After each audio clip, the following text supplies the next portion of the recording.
الكوتش بتاع الفريق المصري كالوشا. ازيك يا كوتش؟ الحمد لله تمام، الحمد لله. ايه الاخبار؟ ايه اخبارك؟ كله تمام، عايزين دعواتكم بقى. مسهل، جود لك ان شاء الله. خلي بالك انا النهارده بقول جود لك للفرقتين، لان انا عايز اسالك سؤال. انت شايف النهارده اللي هيفوز بالسكور ولا هيفوز اللي هو لعب المباراه؟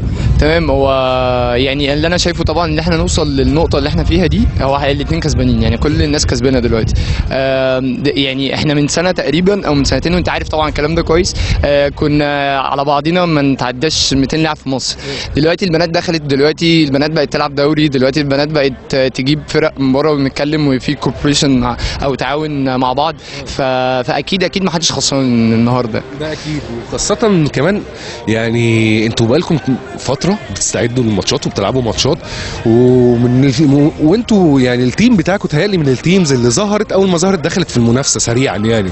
فده كان بسبب ايه؟ انت شايف ان بسبب حماسه اللاعبات ولا الاكسبيرينس اللي كانت اللي موجوده برضو معاكم ككوتشز عشان انتوا كنتوا بتلعبوا بص، هو الحمد لله التيم البينك ووريرز، التيم المصري هو اول تيم بنات في مصر، فهو اللي مدخل لعبه في مصر. ف حماس البنات هو اللي شجع فرق تانية من يعني فرق شي وولفز، فرق الايجلز، الكلام ده كله هو اللي حمسهم اللي هم يخشوا اللعبه. يعني احنا مثلا اول ما عملنا بينك ووريرز ما كناش متخيلين اصلا مين هيلعب معانا. احنا عملناها فروم ذا لاف فور ذا لاف اوف ذا جيم، يعني اللي هو كنا عايزين نلعب كده وخلاص.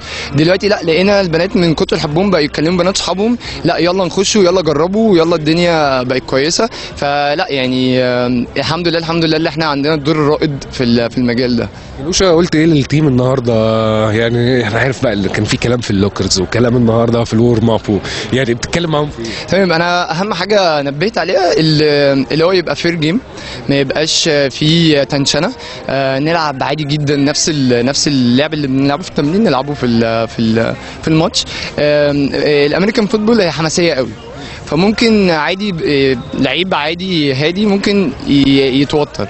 فلازم اهم حاجه يبقى فيه برود اعصاب، يبقى فيه ثقه في النفس. بعد كده نبتدي نتكلم. فاهم حاجه لازم الواحد يتكلم عليها، اللي الناس تهدى، ما يهمهاش اي حاجه. وكده ده كل ده خبره، ما حدش بيخسر، حتى اللي خسران اهو لعب ماتش وعارف ايه غلطاته.